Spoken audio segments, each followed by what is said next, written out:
자, 우리 오늘 로마서 강의의 6번째 시간인데요. 그동안 우리는 로마서를 통해서 복음의 크기와 깊이를 보고 있습니다.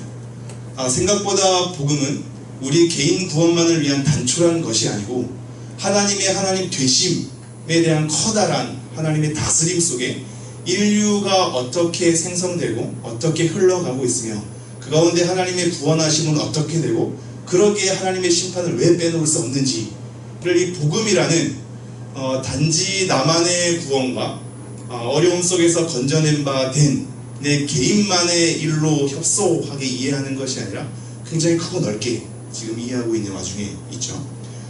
복음 자체가 우리 생각보다 큰 거죠. 왜냐하면 하나님의 크심 때문입니다. 복음에서 드러내는 바 하나님의 크심이 우리가 생각하는 바보다 크고 넓기 때문에 복음의 이해가 크고 넓어질 수밖에 없는 거죠. 그래서 이 복음을, 이러한 복음의 패턴을 알기 때문에 지금 바울은 부끄러워하지 않는다고 얘기를 하고 있으며, 이러한 하나님의 복음 속에 하나님의 의가 나타난다 그랬죠. 하나님의 오르심, 하나님의 이 관계적 신실하심, 하나님의 하나님 되심, 이 복음 가운데 나타난다고 했습니다. 그래서 하나님의 진노가 또 빼놓을 수 없다 그랬죠. 하나님의 진노는 우리가 우리 개인적인 삶, 하나님 믿고 나서 내가 얼마나 잘 됐느냐의 삶에 초점이 맞춰질 때 쉽게 간과하기가 쉬운 주제이기도 하죠. 그러나 하나님의 이 진노가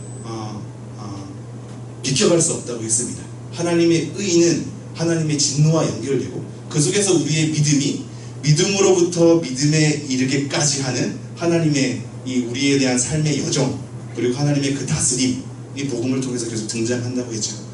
자, 이렇게 하나님의 진노가 펼쳐질 때, 하나님의 진노가 마땅히 우리에게 펼쳐지는 것은 우리가 하나님을 알되, 사람들이 다 하나님을 알되 하나님을 영화롭게도 하지 않는다 그랬죠. 오히려 불의로 진리를 막는, 억제하는 사람들의 경건하지 않음. 이때 경건하지 않으면 뭐라 그랬죠? 하나님을 믿지 않는 것, 그리고 하나님을 예배하지 않는 것. 이 경건하지 않는과 이 불의를 행하는 것으로부터 하나님을 진노하게 할 수밖에 없는 상황에 이르렀고, 이러한 가운데서도 오히려 우리가 하나님을 영화롭게 하고 감사해야 되는 책임성이 우리에게 부여됨에도 불구하고 우리는 생각이 허망하여지고 마음이 우둔해졌죠.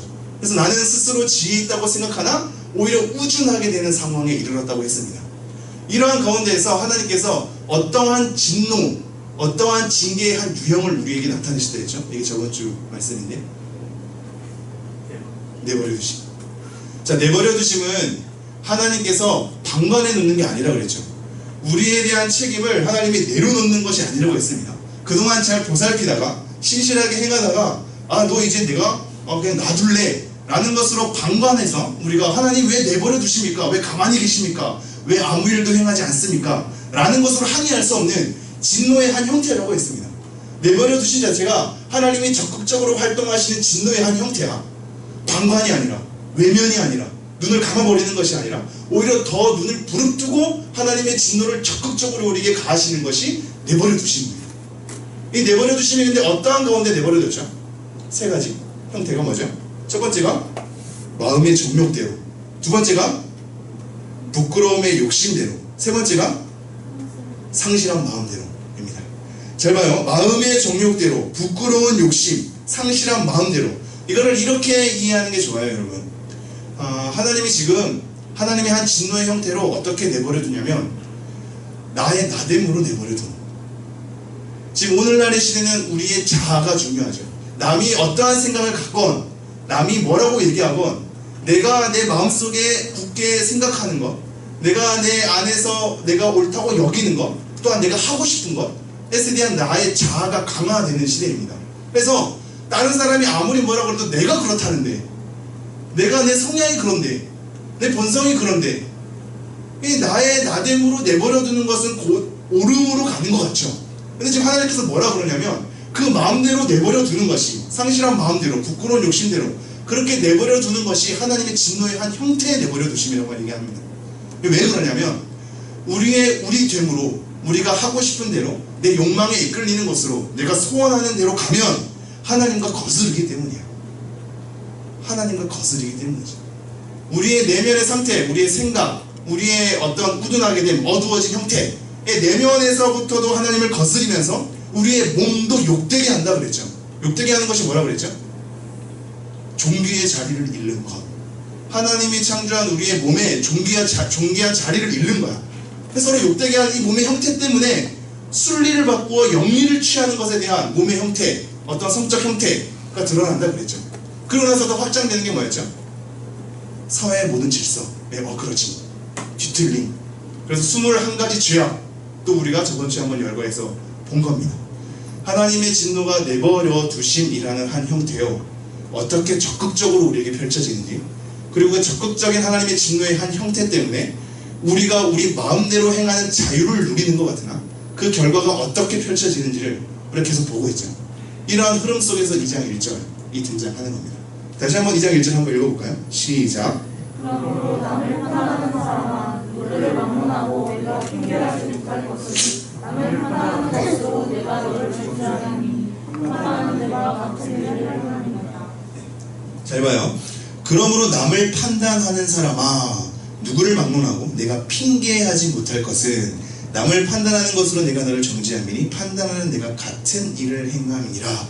자, 판단하는 사람에 대한 것으로 흘러가는데 이게 1장 32절이랑은 약간 다른 부류로 구분되어 있어. 1장 32절 한번 읽어볼까요? 성경책 가지고 있는 사람 한번 읽어보고 자막은 준비 안 됐을 겁니다. 한번 읽어볼게요. 시작. 그들이 이 같은 일을 행하는 자는 사형에 해당한다고 하나님께서 정하심을 알고도 자기들만 행할 뿐 아니라 또한 그런 일을 행하는 자들을 옳다 하느니라. 자, 그러한 거스름으로 뒤틀림으로 악을 행하는 사람들이 있어. 그걸 옆에서 지켜보는 사람들이 자기도 그것을 행하면서 뭐라고 얘기하냐면 그러한 일을 행하는 사람을 옳다고 한대. 이것은 인정하는 거고 오히려 지지하는 거고 적극적으로 독려하는 거라 그랬죠. 이렇게 돼버리면 안 좋은 게 뭐라 그랬어요? 그 사람의 죄를 간과하면, 눈 감아주면, 오히려 동의해주면, 암묵적으로 동의해주고 그것이 오히려 독려의 한 형태로 펼쳐지면 어떻게 된다 그랬죠? 왜 이것이 큰 일이라 그랬죠? 네, 뭐라고요? 죄가 만연해지는 거. 그래서 이 만연에 대한 배경 속에는 그러니까 죄를 죄로서 바라보기 힘들어지는 거야. 왜냐하면 서로가 적극적으로 그것을 독려하고 지지하니까 서로의 죄에 대해서 더 이상 지적해 줄 수 있는 관계가 없는 거고, 그런 관계가 없으니까 오히려 죄를 죄로서 알기가 힘든 거고 그냥 서로서로 그렇게 이해하는 것으로. 그래서 이것이 가장 이러한 형태가 가장 어떠한 관계 속에서 잘 펼쳐진다 그랬죠? 친한 관계. 친한 관계. 깨트리기 싫은 관계. 나랑 계속 같이 있는 관계. 그래서 불편함을 초래하고 싶지 않은 관계 속에서 오히려 그 사람의 죄를 이해해 줄 수 있다 그랬죠. 눈 감아 줄 수 있다 그랬죠. 그렇게 서로 관계의 한 형태에 따라 죄가 눈 감아지면 죄를 죄로서 인식 못하는 시대가 되어버리는 거예요. 이것이 한 부류라면 지금 2장 1절은 죄를 지적하는 거야. 아까는 죄를 지적 안 했잖아. 이번엔 죄를 지적하는 겁니다. 제가 다시 한번 2장 1절.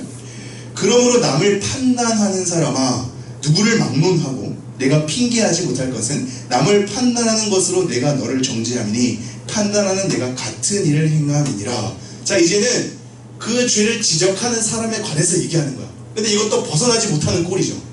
자, 남을 판단하는 사람은 여기서 판단은 오히려 그 사람에 대한 죄를 지적하는 걸 넘어서서 비난으로 가면서까지, 그래서 형벌을 주어주는 것까지 그 사람을 몰아가는 행위야.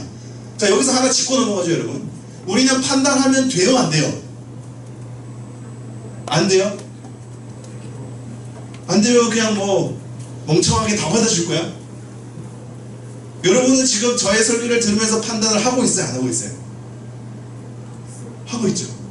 이해가 있다는 건 판단을 하는 거잖아. 감히 목사님이 전한 하나님의 말씀을 판단해. 이거 돼요, 안 돼요? 안 된다고? 되죠. 지극히 돼. 지극히 목사님이 전하는 하나님의 말씀을 판단해야죠. 판단 자체는 이해력과 더불어 있잖아요. 분별력이야. 하나님의 말씀이 하나님의 말씀으로 분별해야죠. 그것을 우리가 판단해야 돼. 왜냐면 목사의 설교 자체가 하나님의 말씀과 동일한 거 아니야. 제가 전하는 이 설교가 다 하나님의 말씀이에요? 그렇지 않아요, 여러분. 하나님의 말씀답게 전해야 하나님의 말씀이 되는 거예요. 판단해야죠. 당연히 이상하게 판단하면 안 되지. 자기의 판단에 대한 기준과 판단에 대한 내용이 그 또한 성경적인가를 자기 스스로 돌아봐야겠죠. 그래서 내가 좋아하는 것만 듣고 싫어하는 것은 가려버리는 행위가 아니라 나는 그 기준 또한 하나님의 말씀으로 기준을 두고 있으며 저 목사님이 전하는 설교 또한 하나님의 말씀을 기준으로 제대로 전하고 있는가를 분별해야죠. 그럼 이거를 분별하려면 여러분 안에 어떤 실력을 키워야 돼? 평소에 말씀을 읽어야지 알아요. 평소에 말씀을 읽지 않으면 분별할 수가 없잖아요. 기분에 따라 취하지 말아야 될 거 아니야. 그죠? 네.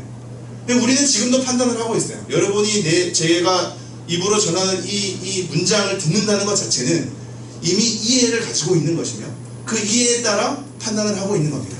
성경에서는 이것을 잘 정리를 해야 돼요. 성경에서는 판단하라는 맥락이 있어. 지극히 분별하고 이해해야 되는 거죠.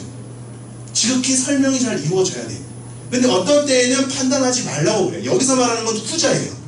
우리에 대한 분별력과 이해력 자체를 말살시키는 것이 아니라 그 사람의 죄를 지적하고 나서 비난으로 향하면서 그 사람에게 형벌을 주는 것으로 계속 그렇게 죽음의 질서로 가지 마라 라는 거예요.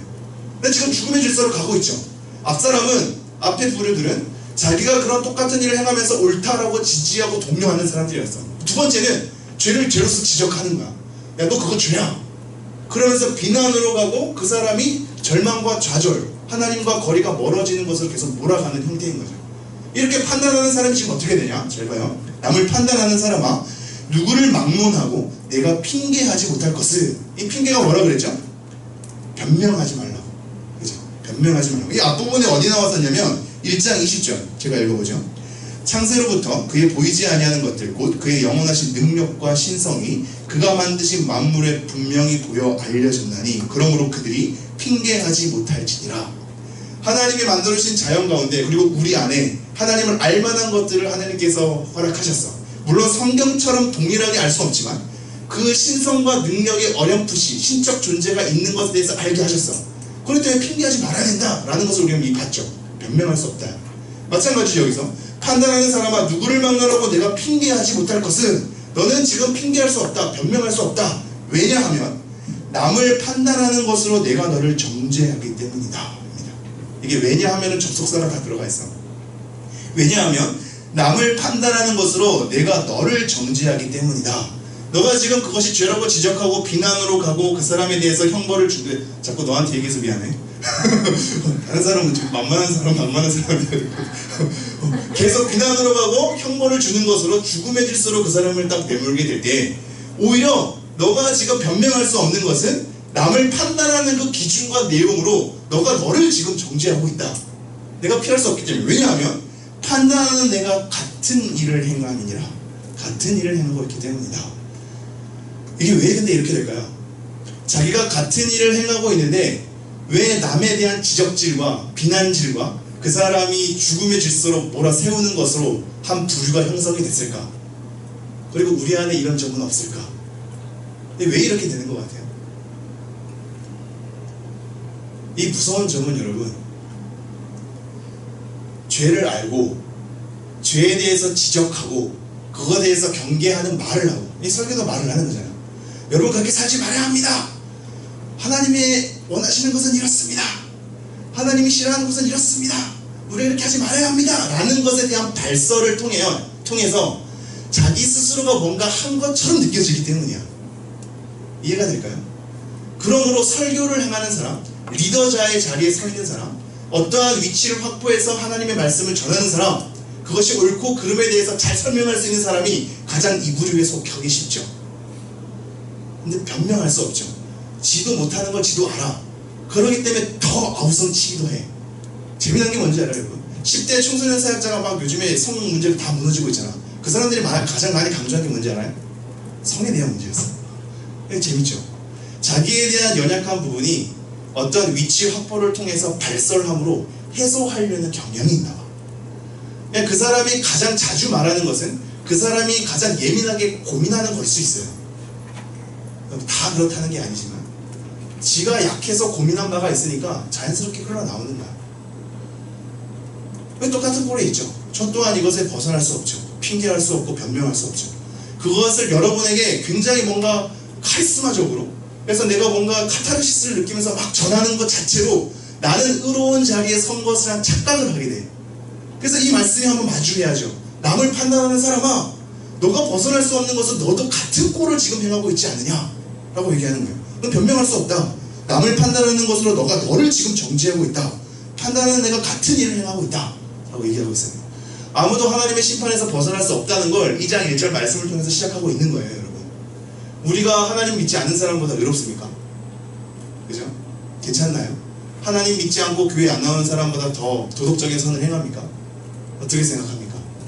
여기서도 사람들이 얘기하고 있거든. 앞부분의 사람이 하나님을 믿지 않는 사람들이야. 신자 되지 않고 비신자로 있지만 하나님을 어렴풋이 알아. 신적 능력과 그 권세를 알아.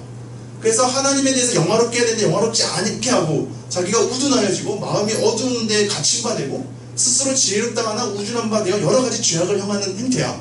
그러니까 뭔가 하나님을 믿는다 치고 말씀을 하니까 그 사람들 정지하는데, 야, 남을 판단하는 사람아, 너네도 지금 같은 꼴에 있다. 너가 너를 스스로 정지하고 있는데, 왜냐하면 너가 남을 판단하는 그 기준과 내용으로 지금 너가 그 같은 일을 행하고 있기 때문이다 라고 얘기하는 겁니다. 하나님의 심판이 아무도 벗어날 수 없음을 지금 1장과 2장과 더불어서 우리에게 얘기하고 있는 거예요. 그래서 2절 이렇게 얘기하죠. 2절 함께 읽어볼까요? 시작. 이런 일을 행하는 자에게 하나님의 심판이 진리대로 되는 줄 우리가 아노라. 야, 우리가 이미 다 알고 있지 않냐? 이걸로부터 시작해요. 2절 초반절은 우리가 아노라부터 초도가 시작하는 거야. 우리가 지금 핑계하지 못할 것은 우리가 지금 이거 알고 있지 않냐? 뭘 알고 있냐면 이런 일, 앞에서 남을 판단하고 그 정죄했던 그 일을 같이 행하는 것으로 얘기했는데, 이런 일을 행하는 자에게 하나님의 심판이 진리대로 되는 줄을 우리가 안다. 하나님의 심판이 진리대로 되는 줄. 이 진리라는 게 이 두 단어가 같이 합성하라 그랬죠. 숨김이 없다는 거라 그랬어. 우리는 뭔가 숨김의 형태로 죄를 자꾸 이렇게 감추죠. 근데 여러분, 이게 되게 재밌어요. 여러분도 지금 20대 30대를 다 겪고 있잖아요. 20대 30대의 예민한 죄의 목록들이 있을 거야. 근데 이것을 또한 잘 설명하고 그것은 죄의식을 가질 필요가 없어 라고 그럴싸하게 설명하는 책들도 되게 많거든. 그러니까 헷갈려. 이게 죄인가 죄가 아닌가? 그냥 내가 그냥 짐을 지는 죄책감으로 가지고 있는 건가? 죄책감을 없애도 되는 건가? 사실상 제가 얘기했잖아요. 니체도 이 초인적 능력을 얘기한 거거든요. 이 종교라는 형태가 민중을 연약하게 하고 굉장히 초라하게 하고 죄로 파묻혀서 늘 고백하게 하고 그렇게 좀 능력이 없는 존재를 자꾸 묻어가는 것으로 비판 의식을 가지고 있었어요. 그래서 초인적 능력에 대해서 발휘한 거, 이걸 히틀러가 갖다 썼다 그랬죠. 엄청나게 선별적인 민족을 얘기하는 거지. 지금 여기서 말하는 것도 잘 봐요. 이런 일을 행하는 자에게 하나님의 심판이 진리대로 되는 줄 우리가 아노라. 할 때 이 진리가 숨김이 없다는 건데, 잘 봐요. 우리가 여러 가지 죄악에 있어서 여러 가지 책에 대한 설명 때문에 헷갈리는 게 있을 때 한 가지 판단할 기준이 뭐냐면 공개성이야. 뭐라고요? 공개성. 진리는 숨김이 없다라는 단어라 그랬죠. 그러니까 진리에 속하느냐 안 속하느냐, 그것이 무조건 딱 이렇게 타이트하게 딱 맞지 않지만 대부분의 경우가 공개하기에 괜찮은 것들은 대부분 선한 것인 경우가 많아. 내가 그것이 아무리 괜찮다고 나를 합리화하지만 공개 안 하면 끝인 경우가 많아. 그것은 죄 쪽으로 기울는 경우가 많아요.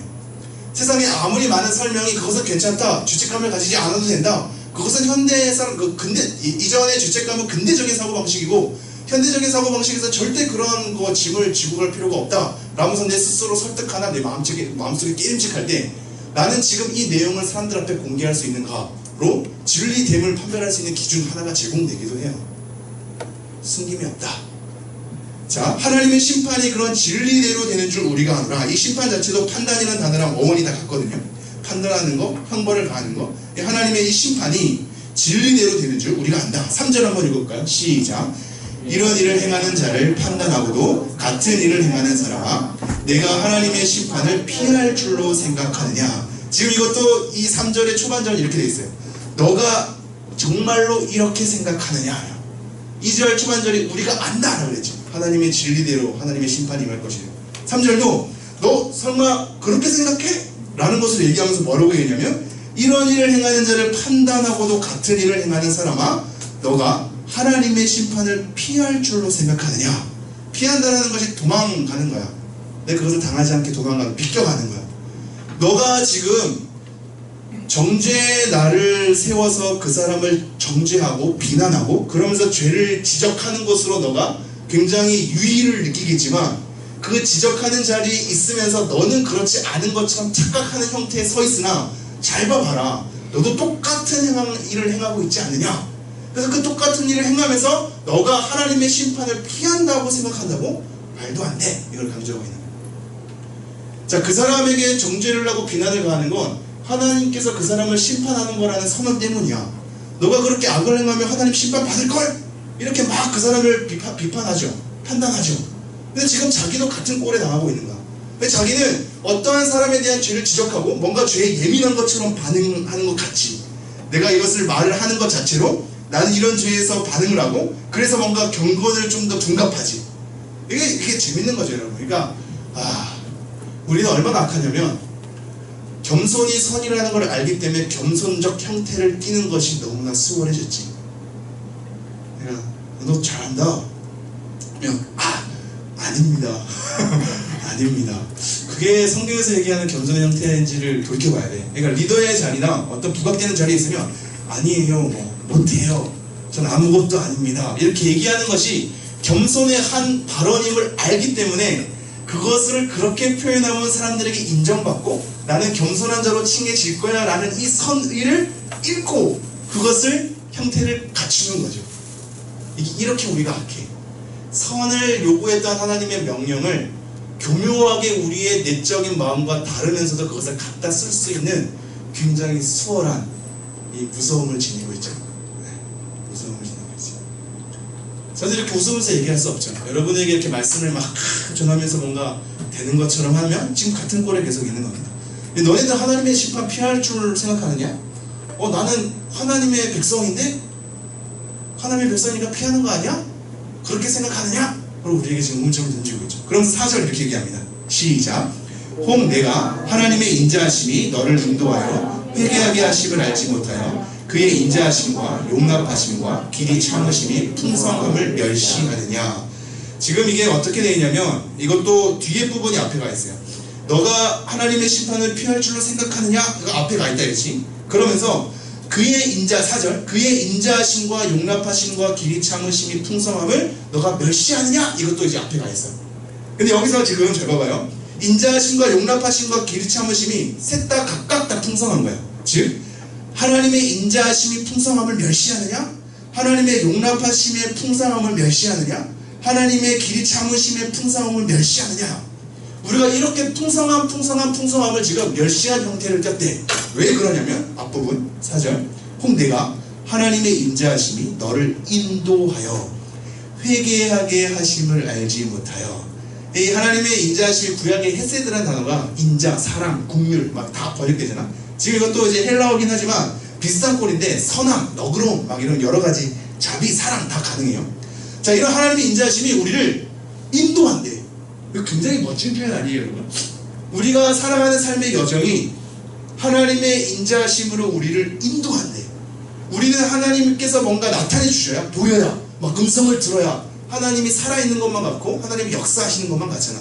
근데 하나님이 일하시는 방식은 굉장히 우리가 눈으로 확인할 수 없게, 귀로 분명히 똑똑하게 들을 수 없게 행하시는 것이 너무 많죠. 지금 이 인자하심이 그러한 형태인데 하나님의 이 기다리심, 너그러움, 하나님의 선함이 우리를 인도하고 있대. 자, 이 인도함이 어디로 목적하고 있죠? 어디로 인도하고 있죠? 회개. 이게 에이스라는 단어 전치사가 있는데 그건 목적이라고 했죠. 그것으로 향하는. 그래서 믿음에 이르게 할 때가 믿음으로부터 출발해서 믿음이라는 것을 목적하면서 가는 것. 시작 아까 예전에 얘기한 바 있죠. 마찬가지예요. 지금 하나님의 인자하심이 너를 인도해서 어느 곳으로 목적하게 하냐면 회개하게 하는 것으로 목적하는 거예요. 우리를 인도해서 회개하는 것으로 끌고 가는 거야. 그런데도 불구하고 하나님의 그 인도하심에 대해서 막아버리고 회개하지 않는 형태는 뭐라고 얘기한다고 그랬죠? 그거는 지금 하나님 멸시하는 거야 라고 얘기하는 거예요. 이 멸시는 업신여기다 라는 단어로도 번역되거든요. 하나님을 멸시하고 업신여긴다. 내가 회개하지 않는 것이, 내가 하나님께 돌이키지 않는 것이 하나님께서 인자하심으로 나를 인도하는 것에 대한 행위를 뿌리치는 것이며, 하나님의 길이 참으심의 풍성함, 하나님의 인자하심의 풍성함, 하나님의 용납하심의 풍성함을 멸시하고 업신여기는 것이다 라고 얘기합니다. 여러분, 이 말씀을 통해서 우리의 죄인됨을 계속 마주하십시오. 우리는 큰 죄인이 아닌 것처럼 자꾸 생각된다 그러죠. 그러니까 하나님의 은혜만 갈구하고 내가 무슨 그렇게 잘못을 했냐고 죄의식을 갖기 싫어하지. 제가 저번 주에 얘기했죠. 우리가 죄됨을 많이 마주하지 않고 뭔가 괜찮은 삶을 사는 것 같이 느끼는 것은 내가 괜찮은 사람이어서가 아니라 그런 책임질 자리에 그 위치에 서 있지 않기 때문일 가능성이 크다. 여러분이 좀 더 많은 사람을 책임져야 되고 좀 더 많은 사람과 관계해야 되고 어떠한 결정을 해야 되고 이렇게 결정하게 될 때 이 사람과 저 사람의 양 갈래로 서 있는 이 굉장히 좀 난감한 상황에서 결정하는 그런 자리들에 놓이면 놓일수록 우리는 더 많은 죄성을 발견하게 되고 더 많은 죄를 저지르게 될 겁니다. 여러분이 죄를 많이 안 저지른 건 그만한 위치에도 못 왔기 때문이야. 그냥 앞으로 계속 마주할 겁니다. 여러분이 어떤 위치에 올라갈 때마다 여러분이 얼마나 죄인됨이 많은지를 계속적으로 경험하게 될 거야. 우리가 그렇게 하나님의 회개하심, 목적하심에 대해서 뿌리치게 되면 하나님의 인자하심의 풍성함, 용납하심의 풍성함, 길 참으심의 풍성함을 멸시하고 업신여기는 거라고 얘기합니다. 그러면서 5절 이렇게 얘기합니다. 함께 읽게요. 시작. 다만 내 고집과 회개하지 아니한 마음을 따라 진로의 날 곧 하나님의 이루어주신 심판이 나타나는 그날에 말할 진리를 사용하는도다. 네, 우리가 이러한 하나님께서 회개함으로 인도하시는 그 하나님의 목적을 뿌리치고 우리가 어떻게 행하냐면 다만 내 고집과 회개하지 아니하는 마음을 따라 진노의 날, 곧 이 진노의 날이 어떤 날이냐면 하나님의 의로우신 심판이 나타나는 그날. 자, 이 진노함이 뭐가 나타난다고요? 하나님의 의로우신 심판. 그러니까 하나님의 의와 이 심판의 내용은 떨어질 수 없어. 복음에는 하나님의 의가 나타나서 믿음으로 믿음에 이르게 하나니. 그렇죠? 이 복음 자체가 진노의 형태와 심판의 형태와 하나님의 의가 다 떨어질 수 없어. 하나님의 사랑과 공의가 떨어질 수 없듯이. 그렇게 우리에게 그려지고 있죠. 근데 잘 봐요. 자, 이 진노의 날이 그렇게 의로운 심판이 나타나는데 그래서 하나님의 진노를 자꾸 쌓게 되는데 우리가 어떤 태도를 취하냐면 내 고집과야. 고집과. 이 단어가 좀 약간 의미가 있었는데 이 단어가 자체가 헬라어 자체가 뭐였냐면 스콜레로시스야. 스콜레로시스. 이게 그러니까 영어로 스콜레루시스인가? 스클레로시스. 이 경화증이라는 영어 단어가 여기서 나오는데 경화증이 뭐냐면 그러니까 경화증도 여러 형태가 있지만 그리고 우리가 쉽게 아는 경화증이 동맥경화증이잖아. 우리 이게 피 혈관이 자꾸 쌓이면서 이렇게 막아지는 그래서 이게 단단한 이란 뜻이거든. 경화라는 자체가 단단한이야. 이 고집은 뭐냐면 단단한 거야. 자, 내가 내 안으로 가득 찬 거는 뭐라 그랬죠? 교만. 이게 이런 형태랑 다 똑같은 거죠. 고집을 피우는 것이 단단해져서 하나님의 말씀이 들어갈 틈도 없고 내 마음이 말랑해지지도 않고 그것을 막아버리는 거야. 고집, 경화가 일어나는 거지. 하나님의 어떠한 말씀도 이제 나의 마음을 움직일 수 없고 어떠한 감동도 없어. 어떠한 감각도 없어. 무감각해진 상태. 그래서 단단하게 똘똘 뭉친 상태. 이것이 고집. 그리고 이런 회개하지 아니하는 마음을 따라 진노의 날, 곧 하나님의 의로우신 심판이 나타나는 그날에 이 말 진노를 내게 쌓는도다. 우리는 계속해서 진노가 쌓여져 가는 거지. 지금 당장 우리가 어떠한 진노에 노출되지 않는다 할지라도 그것이 진노가 쌓이지 않는 것은 아님을 명심하십시오. 오히려 하나님의 버려두심일 수도 있다고 그랬죠. 그것은 진노의 한 형태라고 그랬어요. 봐주는 것이 아니라 눈 감아주는 것이 아니라 하나님이 없는 것이 아니라 하나님이 아무 일도 행하지 않는 것이 아니라 내버려 두심이라는 적극적인 진노의 한 형태를 띠는 것이며 그렇게 진노가 쌓여져 가는 것임을 우리는 확인해야 됩니다. 자, 그러면서 6절 이렇게 얘기합니다. 함께 읽을게요. 시작. 하나님께서 각 사람에게 그 행한 대로 보응하시되. 자, 그래서 각 사람이라는 표현이 의미가 있죠. 개별적으로 하나님이 그 사람을 다 아는 거야. 그리고 그 사람이 행한 대로 하나님께서 보응하시는 거야. 그러니 유대인이건 이방인이건 신자건 비신자건 하나님께서 하나님의 공의로우신 심판에 따라 각 사람에게 맞게 보응하신다는 일반적 법칙이 있는 거야. 이것 가운데 우리에게 복음을 소개하고 있는 거죠. 자, 하나님께서 각 사람에게 다 개별적으로 아시는 거지. 그 행한 대로 보응하시되. 7절 읽겠습니다. 시작. 참고 선을 행하여 영광과 존귀와 썩지 아니함을 구하는 자에게는 영생으로 하시고. 자, 첫 번째 경우는 참고 선을 행하여. 참다라는 것과 선을 행하다는 것과 같이 연결되어 있어. 따로 구분되어 있지 않고 연결되어 있는데, 그러니까 선을 행하는 것은 우리가 이 시대 가운데 사실 굉장히 중요한 인내가 필요해. 인내는 이 참다라는 단어는 우리 아래에 머무르다는 단어. 사랑은 언제나 오래 참고, 이게 다 그 단어거든요. 그러니까 인내라는 단어는 뚝심 있게 뭔가 우리 마음 이 바닥에 뭔가 탁 주춧돌이 있어서 우리를 버티게 하는 거야. 그렇게 그 안에 머무르는 거예요. 그렇게 선을 행하는 것이 우리 삶 가운데 펼쳐집니다. 선을 행한다는 건 마냥 해맑게, 좋게, 밝게, 즐겁게, 승승장구하게 그렇게 펼쳐지지 않고 굉장히 큰 인내가 필요하고 인내와 더불어서 선이 펼쳐진다라고 얘기하는 거죠. 자, 그렇게 참고 선을 행하여서 무엇을 구한다고요? 영광과 존귀와 썩지 아니함을 구하는 자에게 이걸 찾는 거죠. 갈망하는 거야.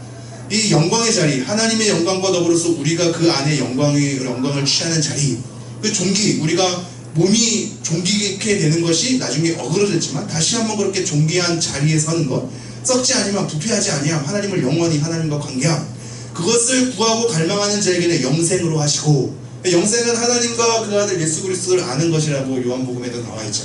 그렇게 하나님과 올바른 관계 속에서 하나님을 알고 참여하는 관계로서 우리를 이끌어 가시는 거예요. 자, 참고 선을 행하여 영광과 존귀와 썩지 아니함을 구하는 자에게는 영생으로 하시고, 8절 시작. 오직 당을 지어 진리를 따르지 아니하고 도리를 따르는 자에게는 진노와 분노로 하시리라. 자, 여기서 오직은 그러나로 번역하는 게 좀 더 나아요. 앞에는 참고 선을 행하여서 영광과 존귀와 썩지 아니함을 갈망하는 자에게는 영생으로 하시고, 그러나 당을 지어 진리를 따르지 아니하고 도리를 따르는 자에게는 진노와 분노로 하시리라. 자, 당을 짓는다는 얘기가 여기가 여러 번역자들의 얘기가 많은데 패를 가른다라기보다 좀 더 원어에 가까운 것은 이기성이에요. 이기적인 마음. 사실 패를 가르는 것도 이기적인 마음에 대한 집단성이죠. 자기 편을 만들고 자기에게 동의를 구하고 자기를 지지하는 자에게 함께 목소리를 합치는 것이 나중에 당을 짓게 되는 거죠. 그래서 이게 싸우게 되고 제멋대로이고 자기중심적이고 이런 단어로 다 번역될 수 있어. 자, 이러한 당을 지어서 자기 이기적으로 자기중심대로 제멋대로 서로 싸우고 하는 것으로 당을 지어서 진리를 따르지 아니하고 불의를 따르는 자에게는, 자, 이런 따르다라는 단어 자체에도 여러분 설득이라는 단어가 들어가 있는 거거든. 그 사람이 그 악을 왜 따라서 할까요? 악이 싫은데 막 억지로 끌려가는 거야? 절대 그렇지 않죠. 제가 늘 얘기하죠. 사탄은 우리에게 무섭고 우리가 혐오하는 존재로 드러나지 않죠. 우리에게 달콤하고 그럴싸하고 멋있어 보이고 괜찮은 것으로 등장하죠. 그러니까 우리가 따르죠. 죄를 저지르는 것은 하기 싫은데 억지로 저지르는 것이 아니고 죄가 우리 가운데 즐거움을 주기 때문이에요. 유익을 주기 때문이에요. 괜찮기 때문이에요. 그러므로 불의를 따르는 것도 내 안에 벌써 설득이 되어 있어. 불의를 불의로 보지 않고 괜찮은 걸로 보는 거야. 그냥 불의를 따르게 되죠. 진리를 따르지 않으려고 불의를 따르는 자에게는 뭐와 뭐로 하신다고요? 진노와 분노로 하시리라. 이 두 개로 언급하면서 하나님께서 얼마나 분노하시고 진노하신지를 강하게 얘기를 하고 있죠. 자, 그러면서 9절 10절에도 또 뒤바꿔서 얘기를 합니다. 다시 한번 9절 시작. 악을 행하는 각 사람의 영에는 환난과 공고가 있으니 먼저는 유대인에게요 그리고 헬라인에게며. 10절 선을 행하는 각 사람에게는 영광과 존귀와 평강이 있으니 먼저는 유대인에게요 그리고 헬라인에게라. 예, 동일한 반복인데요. 먼저 악을 행하는 각 사람 개별 모든 것을 아시는 하나님, 그 향한 대로 판단하시는 하나님에 대한 거죠. 악을 행하는 각 사람의 영에는 환난과 공고가 있다. 먼저는 유대인에게요 그리고 헬라인에게다. 반대로 선을 행하는 각 사람, 이것도 개별자, 각 사람에게는 영광과 존귀와 평강이 있다. 먼저는 유대인에게요 그리고 헬라인에게다. 자, 이것에 대한 우선권이 유대인과 헬라인 비교 속에 유대인이 좀 더 낫다라는 것에 대한 우선권이 아니라 그래서 하나님의 복음이 우리 가운데 소개되고 펼쳐지는 방식이 전 인류의 시작으로 시작되었으나 한 사람에 대한 선택으로 말미암아 이스라엘이라는 민족을 하나님께서 선택하시고 그에 따라 하나님께서 주변 국가에게 하나님을 알리시면서 하는 방식을 취하셨다 그랬지. 그러니까 유대인에게로부터 하나님께서 소개가 되면서 이방인들에게 퍼져나가는 하나님의 역사적 이 사건들을 우리 가운데 계속 소개해 놓고 있었어. 그렇기 때문에 이 역사적인 사건 때문에 결국은 유대인에게나 헬라인 이방인에게나 모두가 다 하나님의 복음의 질서 안에 다 포함되어 있는 것을 우리에게 얘기하는 거라고 그랬죠. 그래서 그 역사적 질서에 따라 먼저는 유대인에게요 그리고 헬라인에게다라고 얘기했어. 그래서 악을 행하는 각 사람의 영에게도 환난과 공고가 있다. 마찬가지로 유대인, 헬라인 모두가 다 차별이 없이 편파성이 없이 공평하게 유대인에게나 헬라인에게나 역사적으로 유대인이 먼저였지만 그 역사적 과정에 따라 그렇게 하나님께서 공평히 각 사람에게 맞게 심판하실 것이다. 반대로 선을 행하는 각 사람에게는 영광과 존귀와 평강이 있다. 이것도 마찬가지로 역사적인 질서에 따라 유대인에게 먼저 그 다음에 이방인에게 펼쳐질 것이나 결국 유대인이나 이방인에게나 편파성 없이 차별 없이 모두가 다 하나님의 이 심판 가운데 또한 하나님의 보상 가운데 있을 것이다. 그래서 마지막 11절이 이렇게 얘기되는 겁니다. 이것도 이는 왜냐하면이거든요. 자, 11절 마지막 읽고 마치겠습니다. 시작. 이는 하나님께서 외모로 사람을 취하지 아니하시니라. 왜냐하면 하나님께서는 외모로 사람을 취하지 아니하기 때문입니다. 로 11절이 마치고 있어요. 여러분이 잘 알죠? 다윗 얘기를 하면서 하나님은 외모를 보시지 않고 뭘 보신다고요? 중심을 보신다고요. 신분에 따라 그 사람의 외적 조건에 따라 그 사람의 배경에 따라 달라지는 하나님이 아니라 결국 하나님은 중심을 보시기 때문에 각 사람에게 맞게 어떠한 차별 없이 어떠한 편파성 없이 유대인이라고 봐주거나 헬라인에게라고 더욱더 가혹하게 함 없이 모두가 공정한 하나님의 심판 가운데 하나님의 진노를 맛보게 될 것이다. 이러한 하나님의 심판은 아무도 피할 수 없으며 이러한 하나님의 진노는 누가 어떠한 일을 행했다고 가려지는 것이 아니라 각 사람에게 맞게 하나님께서 하나님의 일을 나타내실 것이다 라고 우리에게 소개를 하고 있습니다. 여러분, 오늘 로마서 2장 1절부터 11절 했는데요, 이 말씀을 통해서 우리가 하나님의 공의로움, 하나님의 진노, 하나님의 심판 가운데 피할 수 없는 자임을, 우리 스스로가 남을 정죄하고 다른 사람보다 교회를 더 나오고 나는 나름대로 믿음을 지녔다고 해서 뭔가 하나님께서 눈 감아주고 봐주는 식으로 그렇게 하나님의 회개하심에 대한 하나님의 인도를 무시했다가 우리는 하나님의 이 오래 참으심, 하나님의 용납하심, 인자하심의 풍성함을 멸시하고 업신여기는 걸음이 될 것입니다. 진정한 신자란 하나님의 은혜를 아는 동시에 하나님의 진노를 하는 겁니다. 은혜와 진노는 모두 동일하게 하나님께로부터 나오기 때문입니다. 기도하도록 하겠습니다.